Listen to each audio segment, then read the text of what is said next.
नमस्कार। कोकिलाबेन धीरूभाई अंबानी अस्पताल, अंधेरी वेस्ट, मुंबई से मैं doctor Sanjay Pandey urology department से आपसे बात कर रहा हूँ। 2023 ये साल जब खत्म हो रही है और हम जब अपने डिटेल्स देखते हैं एक सब्जेक्ट पे जिस पे बहुत से लोगों को क्योर मिला, जिससे वो ठीक हो चुके, तो बहुत जरूरी होता है कि आपके साथ शेयर करें कि पुरुषों में एक ऐसी बीमारी होती है जिससे वो बहुत पीड़ित हो जाते हैं। पर अब पीड़ा की ऐसी कोई बात नहीं है, घबराने की कोई बात नहीं होती है। ये बीमारी को हम पेरोनीज डिजीज कहते हैं।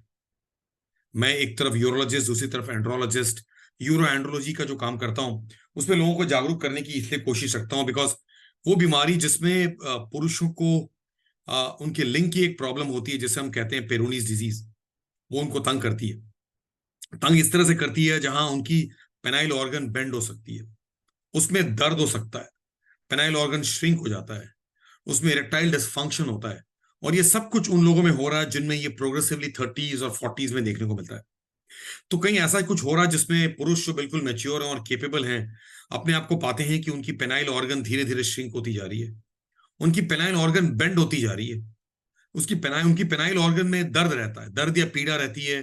वो या नॉर्मल कंडीशन में रहती है या इरेक्शन में रहती है। बहुत बार ऐसे लोग अपनी पेनाइल ऑर्गन में कोई गांठ पाते हैं जिसे हम पैल्पेबल नोड्यूल कहते हैं। तो अगर इस तरह की चीज हो रही है जहां हमारी कैपेबिलिटी घटती जा रही है और जहां हम बिल्कुल अपने प्राइम ऑफ लाइफ में हैं, हमारे लिए बहुत जरूरी होता है कि हम इसे आइडेंटिफाई करें और अपने एंड्रोलॉजिस्ट को दिखाएं। पूरे देश भर से इस साल 2023, आज 30 दिसंबर है, अ, पूरे 12 महीनों में कोई ऐसे 50 से 60 लोग आए जिनको ये प्रॉब्लम थी, जिसमें अलग अलग तरह की मुश्किल होती थी। तो मैं बताया कि उनकी उम्र कहीं 25-30 साल से लेकर के 55-60 साल तक थी।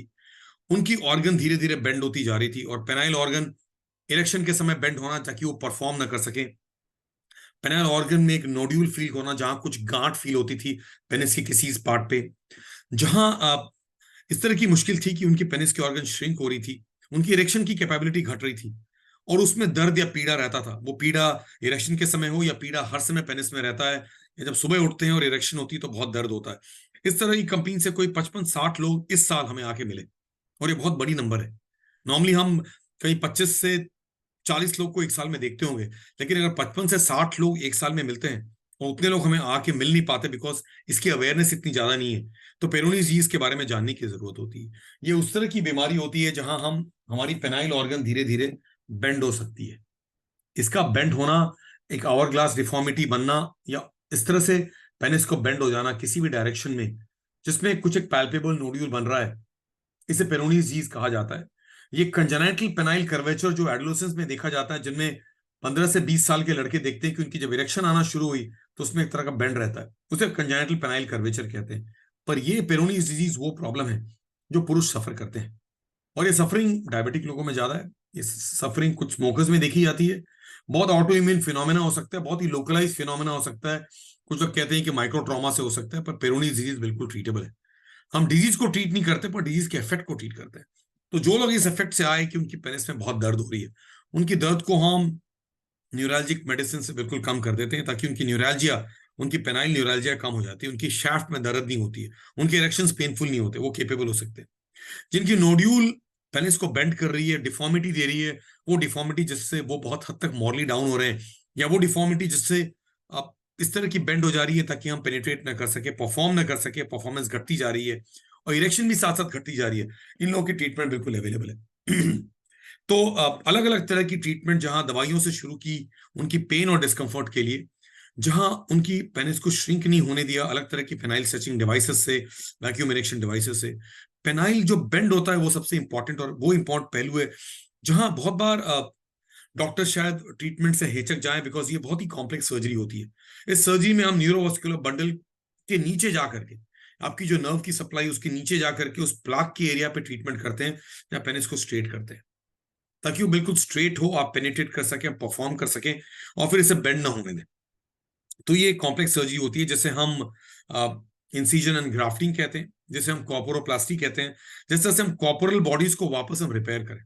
तो ये रिपेयर पिछले 15-16 साल से जब से मैं कर रहा हूं अलग अलग तरीके के, ये बहुत इंपॉर्टेंट है कि इस रिपेयर को अलग लेवल को ले जाए, और वो रिपेयर के बाद बहुत हद तक आदमी अपने को केपेबल पाता है। तो हर अलग लोगों की इवाल्युएशन होती है, इवाल्युएशन के साथ जान पाते हैं। पर ये 55 से 60 लोग आए, जिसमें से कोई अराउंड 21-22 लोगों की सर्जरी हुई, बाकी लोग रिकवर कर रहे हैं, कुछ लोग इंतजार कर रहे हैं, कुछ लोग बिल्कुल ठीक हो चुके। ये अलग अलग तरह के लोग होते हैं। तो ये जागरूकता बहुत जरूरी है, बिकॉज इसमें लोग मायूस रहते हैं, लोग ट्रीटमेंट ले रहे होते हैं। बहुत बार पेनाइल इंजेक्शन दी जा रही होती है महीने महीने साल साल, और वो फाइब्रोसिस और भी बढ़ती रहती है, हमारी सर्जरीज और डिफिकल्ट हो जाती है जब पूरा एरिया फाइब्रोज हो जाता है। तो कृपया इंजेक्शन लेकर के ट्रीटमेंट करना, दवाइयों से खाने से वो ट्रीटमेंट नहीं बन पाता जो आपकी प्रॉब्लम की क्योर मिल जाए। हम भले पेरोनी डिजीज को ट्रीट न करें, पर डिजीज के इफेक्ट्स को खत्म करने की कोशिश करते हैं, जिसमें आप वापस पटरी पे आए और आप बिल्कुल you can move in the right direction, the direction which you were moving in, वो डायरेक्शन वापस मिल जाती है।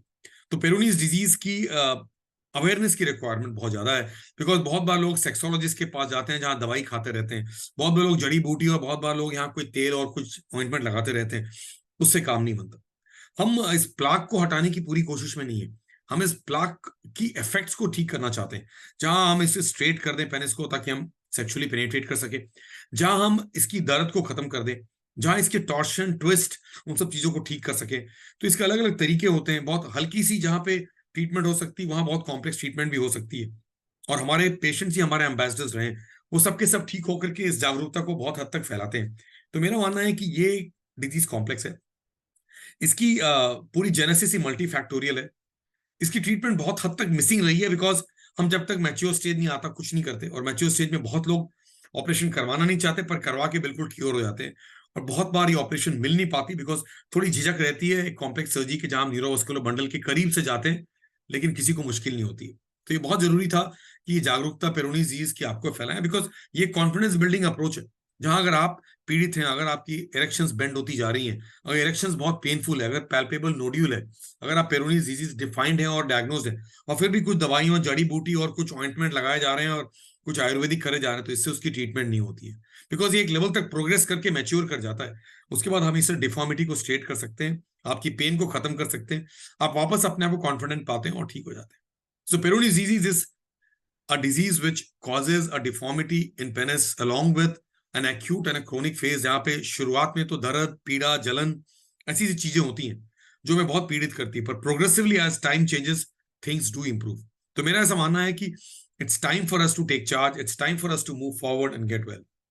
कोकिला में में अंबानी हॉस्पिटल में, जहां यूरोलॉजी करते वक्त मैं एंड्रोलॉजी की भी अलग अलग चीजों को देखता हूं, जिसमें माइक्रो पेनिस, पेनिस का छोटा होना, पेनिस का बहुत बेंड होना, पेनिस की डिफॉर्मिटी रहना, और सेक्सुअल प्रॉब्लम्स में बहुत बार इरेक्शंस घट जाना, जहां पेनाइल प्रोसेसेस और अलग अलग तरह की कोशिशों करते हैं। पेरोनी डिजीज की जो जागरूकता है वो बहुत इंपॉर्टेंट है, वो जागरूकता फैलाना बहुत जरूरी है, बिकॉज बहुत से लोग पीड़ित रहते हैं, बहुत से लोग अपने आप को इनकेपेबल पाते हैं, अपने पार्टनरशिप में अपने आप को मॉरली बहुत कम पाते हैं। तो ट्रीटमेंट अवेलेबल है, इस ट्रीटमेंट को हम आगे ले आ सकते हैं, और बहुत बार लोग मेरे को हमारी ईमेल पे कांटेक्ट करते हैं, अलग अलग शहरों से आते हैं और ठीक होके बिल्कुल ठीक रहते हैं। धन्यवाद।